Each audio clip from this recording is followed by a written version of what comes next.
नमस्कार, मैं हूं आपका हमजुमान संजीव चौहान और इस वक्त आप बने हुए स्टेट मिरर हिंदी पर हमारे खास मेहमान आज हैं lieutenant general retired Indian army के भारतीय फौज के जिन्होंने भारतीय फौज को जिया है और नाम है जे सोढ़ी, जसिंदर सिंह सोढ़ी। सोढ़ी साहब, स्वागत है। जय हिंद संजीव जी। ये मेरा सौभाग्य कि मैं आपके चैनल पर हूं। सोढ़ी साहब, जिस बांग्लादेश को 1971 में भारत ने 16 दिसंबर 1971 को बनाया था, 54 साल बाद अब वो बांग्लादेश जल रहा है और भारत देख रहा है। अगर पड़ोसी दो देश जिसको भारत ने ही बनाया था वो ही जलने लगे तो सवाल ये है कि हम भी क्या कहीं दोषी हैं या नहीं। और बांग्लादेश का जलना, वहां के पूर्व राष्ट्रपति शेख मुजीबुर रहमान के आवास में तोड़फोड़ करना, भारतीय दूतावास के अंदर घुसने की नाकाम कोशिश करना, ये सब कहाँ जा रहे हैं? हम लोग क्या कर रहे हैं? हम ऐसा तो नहीं है कि जल बांग्लादेश रहा है और झुलसे हम भी। संजीव जी, दो बयान आपके इस प्रश्न का साफ जवाब देंगे। पहला बयान इस साल 9 जुलाई को बयान दिया। जिस तरह से चीन, पाकिस्तान और बांग्लादेश की नजदीकियां बढ़ रही हैं, ये आने वाले समय में भारत की सुरक्षा और अखंडता के लिए दिक्कत पैदा करेंगी। अगले महीने 4 अगस्त को इसी साल लेफ्टिनेंट जनरल शरीफ चौधरी, जो कि पाकिस्तानी सेना के DGISPR है, उन्होंने बयान दिया, we'll start from the east, यानी कि अब पूर्व से शुरू करेंगे। उनका मतलब था अगला जंग जो पाकिस्तान भारत पे करेगा वो पूर्व से, बांग्लादेश से पहले शुरू होगा। कल या परसों ही मीडिया में रिपोर्ट आई है कि parliamentary standing committee on external affairs ने जो रिपोर्ट दी है, उसमें साफ लिखा है कि 1971 के बाद बांग्लादेश भारत के लिए बहुत बड़ा स्ट्रैटेजिक चैलेंज है। अब अगर हम ये दो बयान और ये पार्लियामेंट स्टैंडिंग कमेटी की रिपोर्ट देखें, एक बात साफ साबित होती है कि पिछले साल 5 अगस्त तक जो हम सोचते आए थे कि बांग्लादेश की तरफ हमें कोई सैनिक प्लानिंग नहीं करनी है, अब वैसा नहीं है। अब हमें 3.5 फ्रंट वॉर के लिए तैयार होना होगा। बेशक बांग्लादेश सैनिक तौर पे मोर्चा खोले ना खोले, लेकिन प्लानिंग तो हमें पूरी करनी होगी, जो पिछले साल 5 अगस्त तक हम नहीं करते थे बांग्लादेश और भूटान के खिलाफ, कि हमारे मित्र देश है। अब ये जो बांग्लादेश में बवाल मचा हुआ है, ये पहली बार बवाल नहीं मचा है। ये लगातार बवाल मचता है पिछले साल 5 अगस्त को, जब तख्ता पलट हुआ। और उसके बाद से ऐसे कई बयान आए हैं बांग्लादेश से, जो कि इस तरफ आंकलन करें कि जो भारत की 7 नॉर्थ ईस्टर्न स्टेट्स हैं, उससे बांग्लादेश में विलय होना चाहिए। देखिए, अगर कोई भी देश के मंसूबे साफ नहीं होते हैं, वो मानसिकता उसके बयानों में दिख जाती है। तो मैं जिस तरह से आपसे बातचीत करूंगा अभी या कभी भी, मेरे लफ्जों में इज्जत आएगी आपके लिए। लेकिन मेरे को अगर आपके लिए अंदर से घृणा है संजीव जी, तो मैं अपनी घृणा को छुपा नहीं पाऊंगा। मैं एक दो तीसरे वार्तालाप में मैं सच्चाई उगल दूंगा, क्योंकि बातें छुपाती नहीं है। बातें एक इंसान की मानसिकता के बारे में एक बहुत बड़ा टेस्ट होती हैं, जो कि प्रकट होते हैं शब्द के जरिए। ये जो बांग्लादेश में हो रहा है, ये हमें बहुत गहरे तरीके से सोचना होगा। क्योंकि जो मैंने पहले भी आपके शो में कई बार कहा, ये सिर्फ एक वायलेंस तक सीमित नहीं है। ये सिर्फ ये नहीं है कि उस्मान हल्दर की मौत किसने कर दी सिंगापुर में, तो ये इसके उसके अगेंस्ट ये वहाँ वायलेंस है, या कोई वहां मर गया, या किसने बयान दे दिया कि 7 नॉर्थ ईस्ट स्टेट्स को भारत में विलय किया जाए। ये आइसोलेटेड बयान नहीं है। ये बयान इसलिए आ रहे हैं क्योंकि वहां पे बांग्लादेश में सरकार की मानसिकता में क्या है, ये साफ दिख रहा है। तो मैं यही कहना चाहूंगा कि जहां तक, और आपका जो प्रश्न का एक और भाग था कि क्या हमसे कोई चूक हुई, संजीव जी, 1971 में जब बांग्लादेश बना और भारतीय सेना ने बहुत बड़ी भूमिका अदा की, 1973 में बांग्लादेश का पहला सेंसस हुआ। उस सेंसस में जो आंकड़े निकल के आए वो ये थे कि बांग्लादेश में 24.5% हिंदू रहते हैं। ये आंकड़ा घटते घटते, जो आखिरी सेंसस हुआ 2023 में बांग्लादेश में, ये आंकड़ा घटते घटते 8.5% आ गया। 24 से। लेकिन 24 से 8% आ गया। लेकिन हमने यहां कभी बातचीत नहीं की। हम फोकस रहे पाकिस्तान में, जबकि आंकड़े साफ दिखाते हैं, और इसका एक आर्टिकल है, मैं आपको भेजूंगा शो के बाद। उसमें साफ आंकड़े लिखे हुए हैं कि पाकिस्तान में जब 1971 में पाकिस्तान दो हिस्सों में टूटा और बांग्लादेश नए राष्ट्र के रूप में उभरा, 1971 से पाकिस्तान में हिंदुओं की तादाद बढ़ती गई है, लेकिन बांग्लादेश में तादाद घटती गई। लेकिन हमारे यहाँ क्या बातचीत होती थी कि पाकिस्तान में ही हिंदुओं की तादाद घट रही है। यानी कि ये जो संकट था, ये संकट के बीच दशकों पहले बोए गए थे, हमसे ये नजरअंदाज हुआ। और ये नजरअंदाज देखिए आज किस मुकाम पे आप पहुंचा है, जहां खुलेआम अब हम रियलाइज कर रहे हैं कैसे हिंदुओं पे अत्याचार हो रहा है, मंदिरों को बर्बाद किया जा रहा है। और ये जो जिहादी हैं, इन्होंने सिर्फ हिंदू धर्म या मंदिरों तक ही नहीं अपनी ये जो गलत करतूतों को सीमित किया। बांग्लादेश में इन्होंने क्या किया है पिछले कुछ महीने में, जो इनके कई मुस्लिम सूफी संत थे, उनकी कब्रों को खोद के उनकी लाशों को जला दिया गया है। हम सारे जानते हैं इस्लाम में मरने के बाद दबाया जाता है, जलाया नहीं जाता। इन्होंने अपने लोगों को भी नहीं छोड़ा है। इस वक्त बांग्लादेश में भारत के खिलाफ बहुत आक्रोश है। अब जब भी चुनाव होंगे, अब तक तो 26 फरवरी को हैं अगले साल, लेकिन जब भी होंगे चुनाव में दो ही पार्टियां जीतेंगी, बीएनपी या जमात। क्योंकि तीसरी पार्टी को तो उन्होंने बैन कर दिया, अवामी लीग को। चाहे जमात जीते, चाहे बीएनपी जीते, ये दोनों भारत विरोधी पार्टियां हैं। तो हमारे लिए आने वाले समय में बांग्लादेश से कोई खबर, अच्छी खबर नहीं आएगी जो कि भारत के लिए अच्छी हो।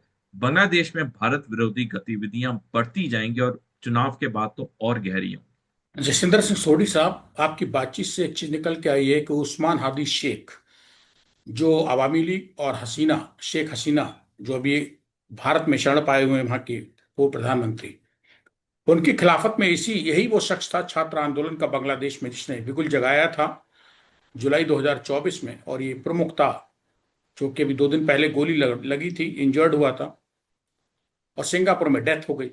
तो क्या अब उस्मान हादी की मौत को और शेख हसीना के भारत में शरण पाए होने के इन दो मुद्दों को आगामी चुनाव में बांग्लादेश के फरवरी में जो होने जा रहे हैं, उसमें जो दो पार्टियां हैं वो कैश करेंगी? क्यों?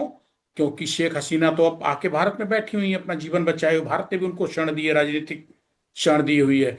उधर उस्मान हादी मर चुके हैं, उनको कैश करना चाहेंगे, उनकी मौत को खाली तो नहीं जाने देंगे।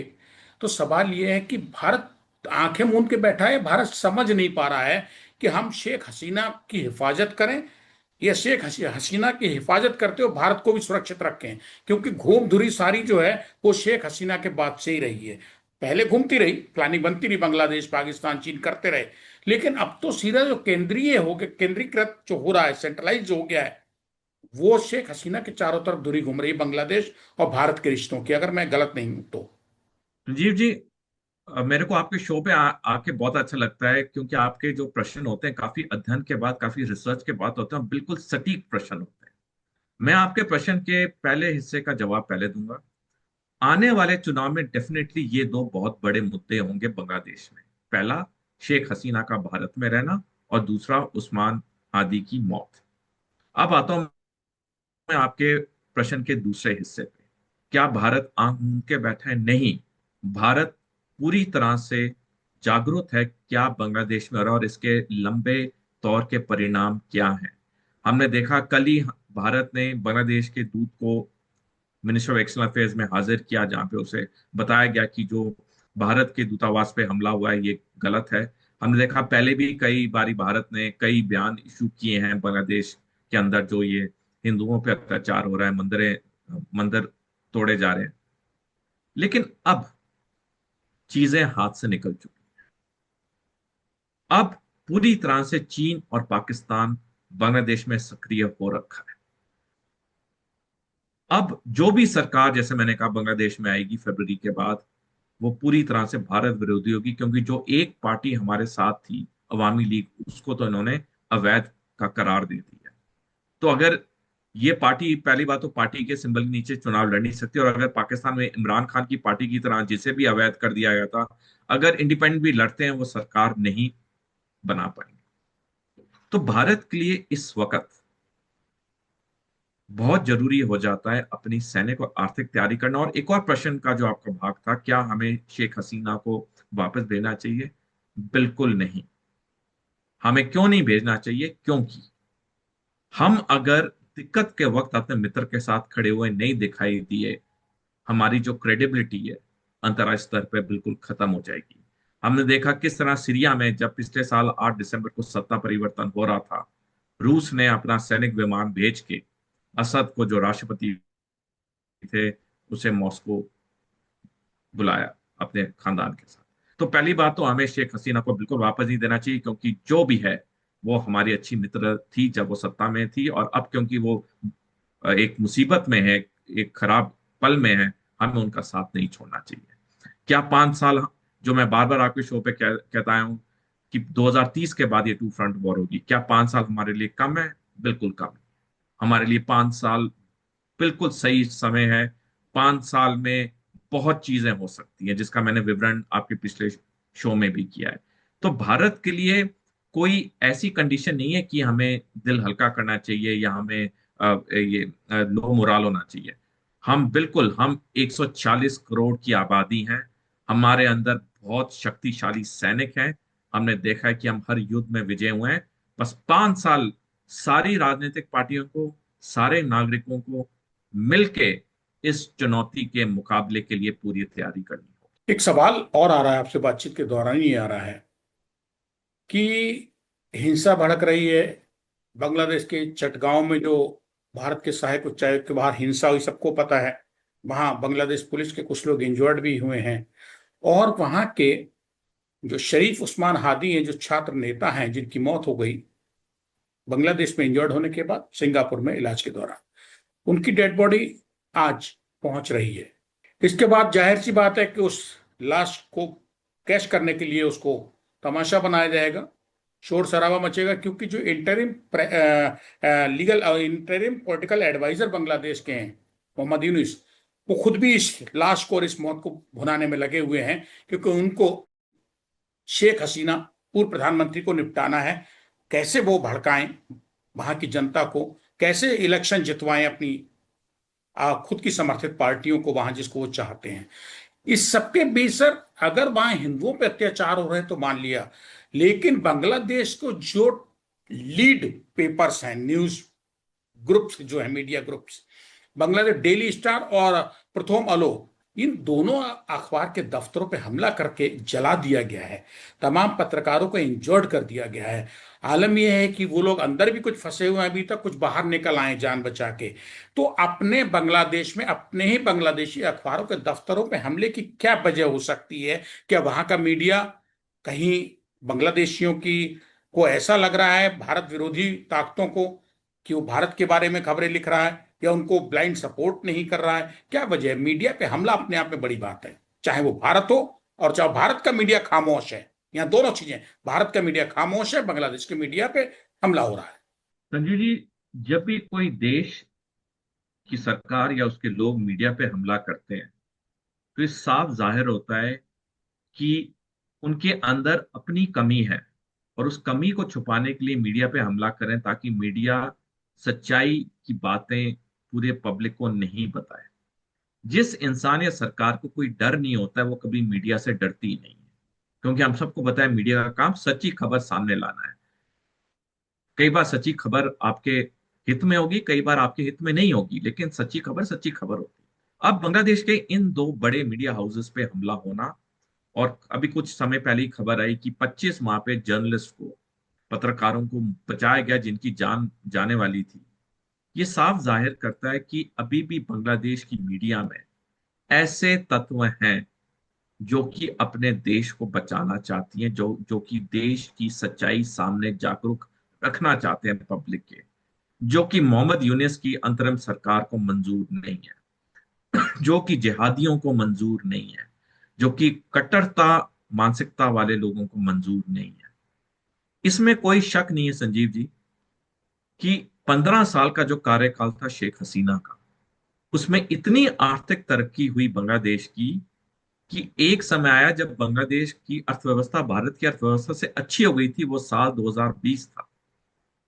बांग्लादेश की पर कैपिटा जीडीपी 2020 से लगातार पिछले साल तक भारत की पर कैपिटा जीडीपी से अच्छी रही, बट लेकिन सब कुछ बदला पिछले साल, और उसके बाद तो बांग्लादेश की जो बदतर हालत हुई, चाहे आर्थिक मामलों में, सुरक्षा के मामलों में, कूटनीतिक मामलों में। और यही जो अब बांग्लादेश का पतन हो रहा है धीरे धीरे अंदर से, ये मोहम्मद यूनिस चाहता नहीं है कि उसके आवाम को पता चले, और इसीलिए जो जो मीडिया हाउसेज हैं जो कि अभी भी हिम्मत करके थोड़ी बहुत सच्ची खबरें लिख रहे हैं, थोड़ी बहुत, उन पे ये वार हो रहा है। तो ये साफ दिखाता है कि बांग्लादेश के अंदर पूरी तरह से पूरा जो सिस्टम है वो कोलैप्स हो रखा है। थोड़ी सर, फिर ले दे के एक सवाल घुमा के, और इसी अंतिम सवाल है, इसके बाद हम लोग बातचीत को विराम देंगे। सवाल यह है कि जिसका जन्मदाता भारत है पूर्वी पाकिस्तान को कटवाकर बांग्लादेश का, वो बांग्लादेश दूसरों के हाथों में खेल रहा है और जल रहा है। भारत खामोश क्यों है? संजीव जी, भारत खामोश तो नहीं है। भारत तो वक्त पे वक्त अपने बयान दे रहा है। हमने कई सीनियर अधिकारियों को भी भेजा है। अभी कुछ हफ्ते पहले हमारे विदेश सचिव, फॉरेन सेक्रेटरी भी बांग्लादेश की यात्रा पे गए थे। लेकिन जैसे मैंने पहले कहा, अब बहुत देरी हो चुकी है, क्योंकि इस तरह से पाकिस्तान और चीन सक्रिय हो गया है बांग्लादेश में कि अब, जैसे एक फौजी कहावत, एक फौजी वर्ड ऑफ कमांड होता है, जैसे थे। जब हम ड्रिल करते हैं फौज में तो एक वर्ड ऑफ कमांड होता है, जैसे थे। एक सावधान होता है, एक विश्राम होता है, और एक होता है जैसे थे। तो जैसे थे होना 5 अगस्त से पहले अब बहुत मुश्किल है। और जो मैंने आंकलन शुरू में किया कि जिस तरह से हमारी पार्लियामेंट की स्टैंडिंग कमेटी रिपोर्ट भी आ गई है, तो ये जो चीजें हैं यह अब हमारे हाथ से निकल चुकी हैं। अब हमारे पास 5 साल का समय है। कूटनीतिक चीजें ठीक है, हमें कोशिश करनी चाहिए कूटनीतिक तौर पे, लेकिन बहुत जरूरी है हमें अब अपनी आर्थिक और सैनिक तैयारी में बहुत बड़ा इजाफा करना होगा, क्योंकि आने वाले समय में मेरे को बांग्लादेश में भारत के पक्ष में रुख होते हुए दिख नहीं रहा है। सर, मुझे पहली बार ऐसा दोबारा ये सवाल रिपीट करना पड़ रहा है, मैं जिसका आंसर आपसे अपेक्षा करता हूं, देश अपेक्षा करता है, सिर्फ संजीव चौहान और स्टेट मिरर नहीं, देश देख रहा है। लेफ्टिनेंट कर्नल सोढ़ी साहब आपके बहुत बहुत मुरीद हैं, लोग सुनते हैं लोग, और क्या कमेंट करते हैं लोग। सबसे बड़ी वो बात है कि जो लोग सुन रहे हैं आपको। मैं सर ये जानना चाहता हूं कि बांग्लादेश जल रहा है और भारत के नजर नहीं आ रहा है, और ये सच है, मैं भी देख रहा हूं और आप भी देख रहे हैं। भारत क्या कर रहा है? बांग्लादेश जल गया सर। संजीव जी, संजीव जी, भारत की नजर में है। भारत को पता है कि पिछले साल 5 अगस्त से क्या हो रहा, हमें पहले भी पता था। तो अब जैसे मैंने कहा कि भारत तो कोशिश कर रहा है, चाहे कूटनीतिक तौर पे, चाहे हमने जो कल बांग्लादेश के दूत को बुलाया, उसे अपने प्रोटेस्ट जारी किया। जो हमारे हाथ में वो हम कर रहे हैं। ऐसा नहीं हम बिल्कुल नहीं कर रहे, हम कर रहे हैं।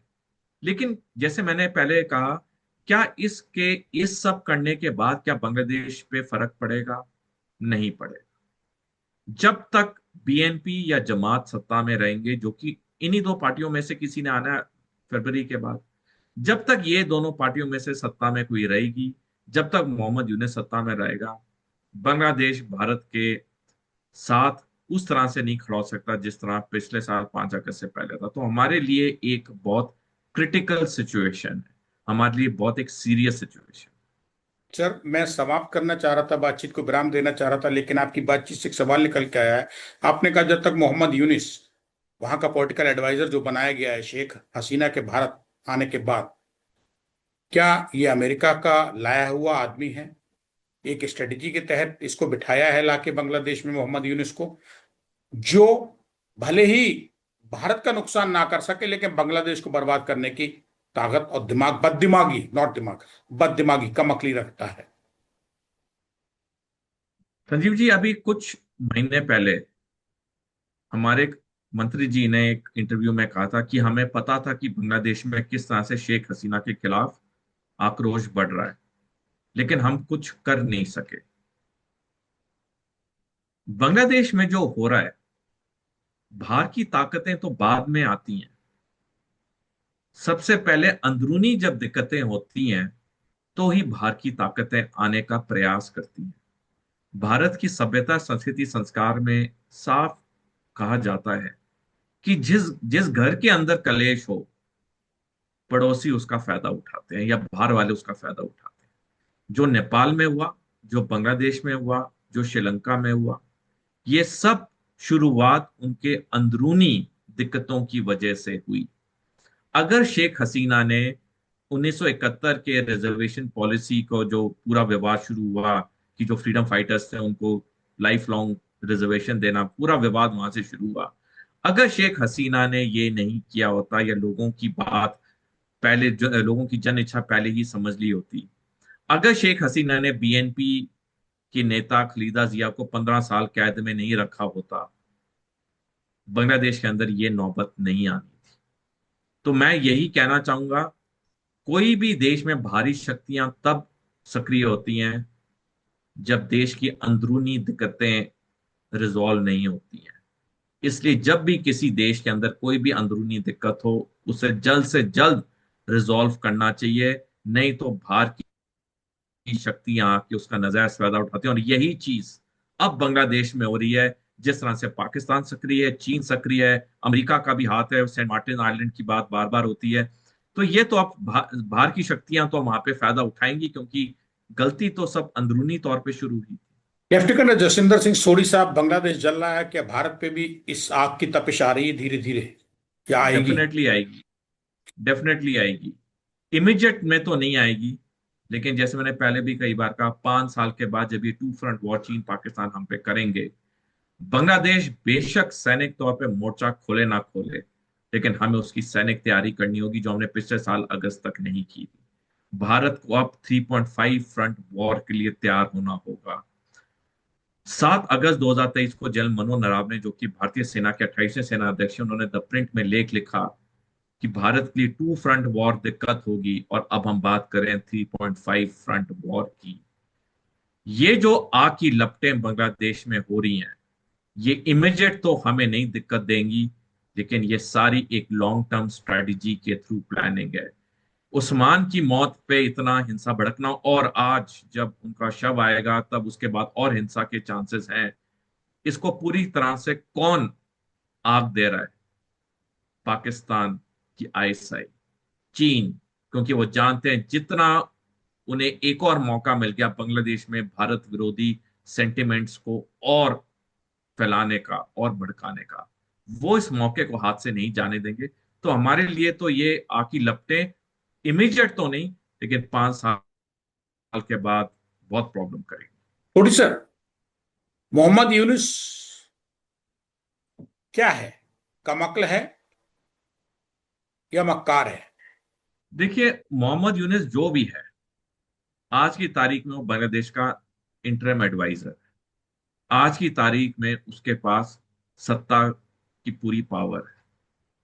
हम मोहम्मद यूनुस को कुछ भी बोले, वो उसका आदमी है, उसका आदमी है।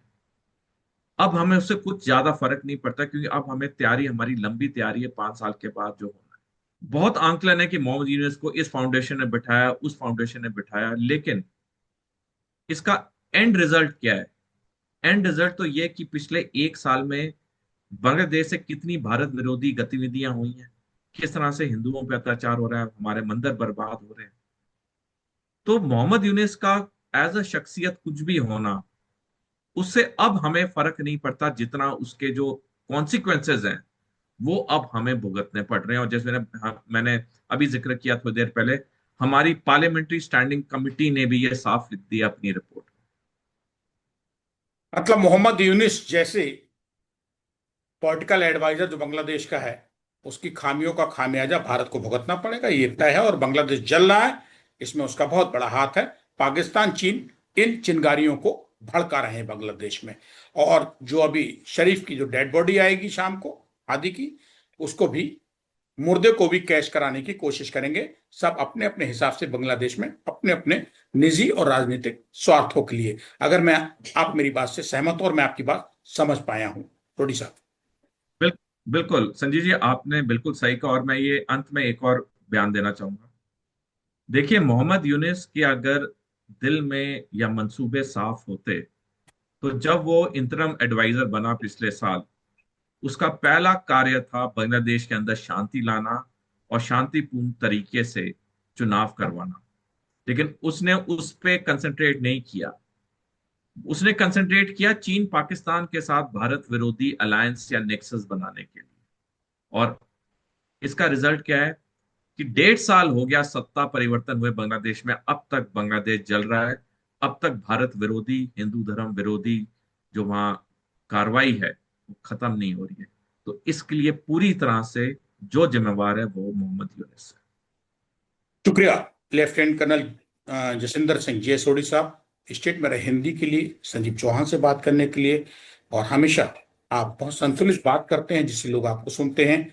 बहुत बहुत धन्यवाद। भारत और बांग्लादेश के मौजूदा हालातों पर जिस तरीके से आपने एकदम खुले दिल दिमाग से बात की है, मेरे ख्याल से देश की जनता भी यही सुनना चाहती होगी। बाकी कमेंट बॉक्स खुला हुआ है, जो भी श्रोता दर्शक आना चाहते हैं, सुनते हैं, सोडी साहब को बेफिक्र होकर अपनी बात रखें कमेंट बॉक्स में सोडी साहब, और हम उसका भी ध्यान रखेंगे। आपकी कमेंट वाहियात नहीं जाते हैं, उन हर कमेंट को हम लोग पढ़ते हैं और उसके बाद फिर उनको चर्चा में शामिल करने की कोशिश करते हैं।